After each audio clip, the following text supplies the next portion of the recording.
Hey guys, welcome back to Nyx Reads. Thank you so much for watching. Please feel free to subscribe if you love watching bookish content, and give this video a thumbs up if you love watching reading wrap-ups.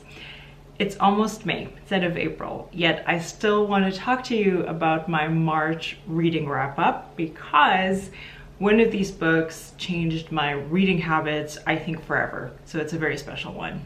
I read a total of 7 books. One of them is 1,000 pages. 3 of them are very short middle grade books, and I'm going to start with these because they're all part of the same series.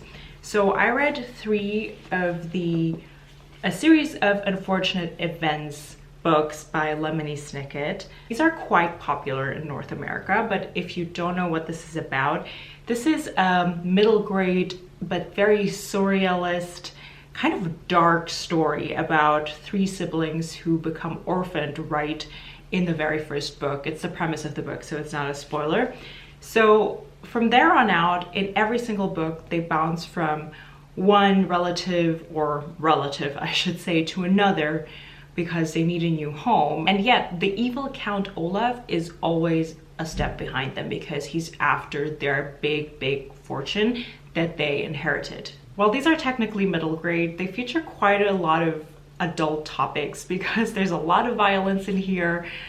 We see a lot of suffering children and very neglectful adults, but it's all written with a sort of humor and with like this black comedy humor in it, which I really enjoy. So in book 2, the 3 Baudelaire kids, Klaus, Sunny, and Violet, they stay with their Uncle Monty. This is probably one of my favorite books in the series so far. The main reason being that this one features so many amazing metacontextual elements. The self-awareness in this book is really fun for me. And as you can see, there's going to be a lot of snakes involved in this story. This one I gave 4 stars to. Then we have book 3, The Wide Window. This I gave a 3.5 stars. In this one, the 3 kids go to their Aunt Josephine, who lives by a huge dark lake. And there's kind of weird creatures in the lake. I own the physical copies of these for my collection, but I actually listened to all of these on audio, and I have to say that the first books that were narrated by Tim Curry are, I think, a bit superior to the ones narrated by the author himself, just because Tim Curry is a great actor. What I found interesting in this book is that the author addresses all the dangerous stunts that the kids pull or have to pull in these books. He addresses it in a very interesting way, and that made me chuckle a little. And book number 4 is The Miserable Mill. I gave this 3 stars too. I think this is the weakest installment in the entire series so far, because also of the topics, they're quite serious, maybe even a bit too much, because there's child labor involved here.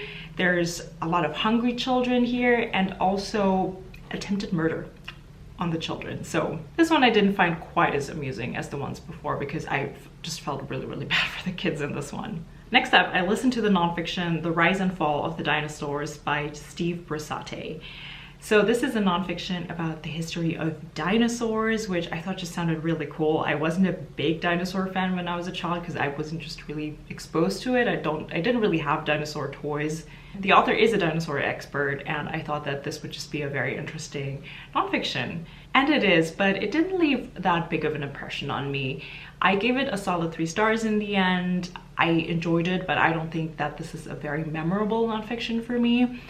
It is a very info dumpy type of book. I mean, with this type of story, obviously there's a lot of facts and figures that are going to be thrown at you. In this case, also a lot of Latin names. Because he's talking about the history of dinosaurs, he also talks a lot about how the earth evolved in the past millions of years. I thought that was very interesting, and hearing what exactly was happening in the environment and how that was a factor in why some reptiles or dinosaurs thrived or died. What I also really liked is whenever the author was talking about fellow dinosaur experts, he talks about them with so much enthusiasm, like they're the biggest stars and celebrities that he knows, and it's just very infectious how enthusiastic he is about dinosaurs and about these people who dedicated their lives to this science. I personally preferred the last chapters in this book because then he doesn't just talk about specific dinosaurs, but he talks about more broader casualities in what probably exactly happened when the dinosaurs started dying out. I've seen in the reviews that everybody seems to have the same main takeaway as I did, which is that every single week still a new type of dinosaur gets discovered. Another fact that now I know is actually true is that dinosaurs used to have feathers. All in all, it was a very solid piece of nonfiction for somebody who's interested in dinosaurs. I just got a bit lost with all the different Latin names for these dinosaurs. Next, with 3.5 stars, I have The Seventh Veil of Salome by Silvia Moreno-Garcia. This book I featured extensively in my reading vlog, where I picked 4 authors I have previously loved before. One of them is Silvia Moreno-Garcia, and I wanted to see if I can find another book by this author that I love. Now, obviously this one is not a 5-star, it's 3.5, yet I still very much enjoyed it. I think it's coming out this summer. I'm gonna leave the exact date in the description box below. If you loved The Seven Husbands of Evelyn Hugo, I think you might be interested in this book because this story takes place during the golden age of Hollywood. So the characters that we follow are all fictional, but then other actors and actresses that are being mentioned in the book actually did exist. They're real people like James Dean, Hedy Lamarr. So Hollywood is producing the next big movie based on a biblical story, in this case, on the story of Salome. And the studio casts an unknown, never seen before Mexican actress who plays the role of Salome. This is obviously a big thing for back in time. So we follow Vera's journey in how she navigates this world of Hollywood. Then we have, I think her name is Nancy, the actress from the US who is not happy about her life, and she was really pining for this role, so there's quite a bit of drama there. And then in some chapters we actually go to the story of Salome, or a version of it. So there's different POVs, different people you follow, and that's one of the reasons why I couldn't give this a 5-star, because the Salome parts just, they didn't excite me. I always was happy when they were over and I wanted to go back to the Hollywood drama. And that is my main criticism of it. I thought that the characters were so interesting and their background stories as well. I would have just loved to stay more in Hollywood and hear more about these characters instead of switching back and forth. Next up with 4 stars is 5 Little Indians by Michelle Good. Now, Michelle Good, this is her. She's a writer of Cree ancestry and a member of the Red Pheasant Cree Nation in Saskatchewan. The book is called 5 Little Indians because we follow the story of 5 First Nation people after they exit residential school or mission school.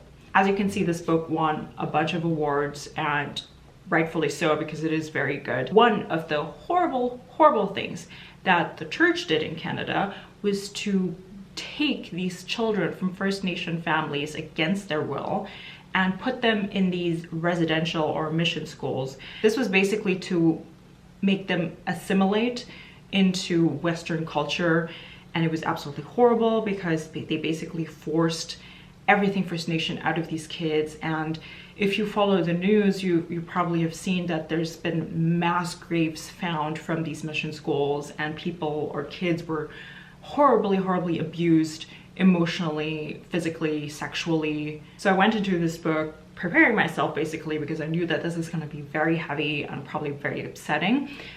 Now, what I didn't expect is how unputdownable this book is, because I thought, okay, maybe it's going to be like a 1 chapter at a time thing, but the way that the author wrote the story, it's, you want to know what happens next because you switch point of views. So we have, our characters are named Kenny, Lucy, Clara, Howie, and Maisie, and everybody has a different story. One of them escaped, but the rest, they basically get sent out of these schools with no money, no education, no future prospects, and are basically expected to just survive on their own. Most of them have lost their family ties, so it is really, really not easy for these characters. It is written with such a good fluency that you just want to keep reading, you want to keep going to know what happens next to these characters. I think that the author did a great job in depicting how the trauma that these characters carry is influencing their decisions in the present. The reason why I couldn't quite give this a 5 stars is while it was unputdownable, I thought that the time jumps in here, because we jump a little in time here, are a bit clumsy. I understand why the author did it, because they wanted to give us a view further into the future, obviously, but it left me sometimes feeling like, oh, I feel like there's a big chunk of the story missing here. I would have loved to read a bit more about what happened 5 years ago. It made me feel like there were pieces of the puzzle missing. It didn't feel like a 100% well-rounded story to me. That being said, especially if you are Canadian, I think this is a must read, or even for people like me who never really heard a lot about First Nation story because I didn't grow up in Canada, I think this is really, really worth picking up. And lastly, I've been reading this for a few months now and I finally managed to finish it in March, is Anna Karenina by Leo Tolstoy. Now, this is a 1,000-page book. It took me forever to finish it. Now, this was a buddy read that I did with Camilla from Hasty Books, and I mentioned this before in my other Anna Karenina video, so I did like a check-in when I was about 70 or 60% of the way through, so if you want to hear more details, you can go and watch that video. So I did a buddy read with her, and that was really a good choice for me because this is such a huge book, and being not forced, but being prompted to stop, think about what I just read, and then make up my mind about it, and then like write a note on a certain chapter or sentence, paragraph that I found interesting, really helped me digest the story. And there were a few things that Camilla commented on that now in hindsight are so obvious, but I didn't realize at first when I was reading it. So that actually gave me a lot. I don't think I need to give you a full summary because this is such a huge classic.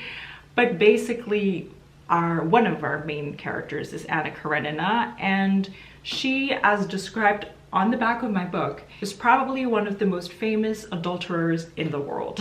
The main aspect that really stayed with me, even after finishing this book, and I was thinking it all the time while I was reading it, is it's funny to me how universal the human experience is no matter in what century you live in, when it comes to love and relationships and families, especially romantic love.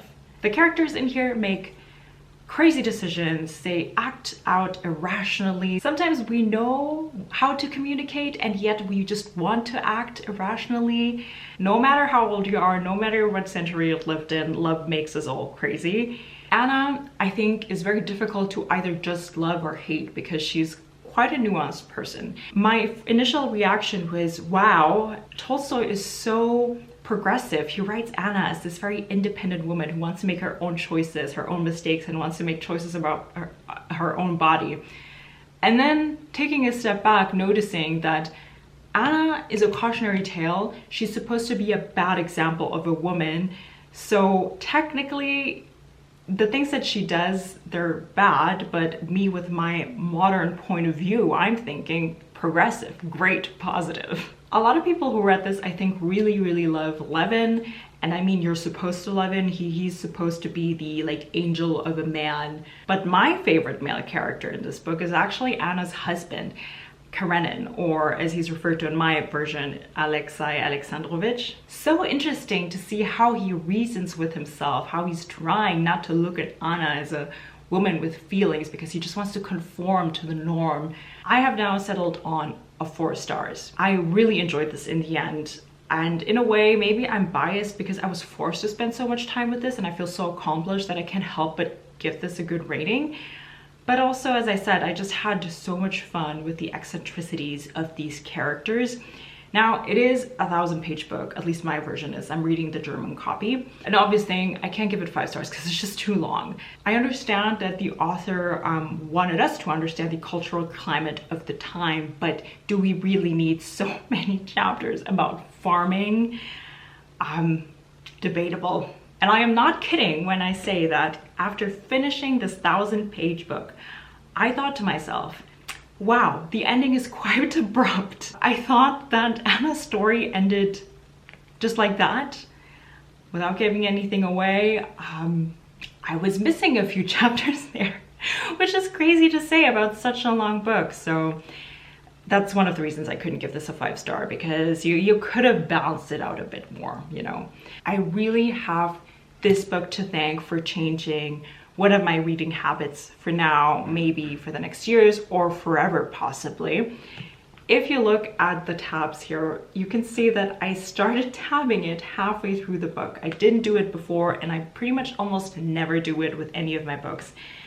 But then something came over me and I started not just tabbing, but marking and taking notes. And I did it for the entire last half of the book, and I'm so glad I did.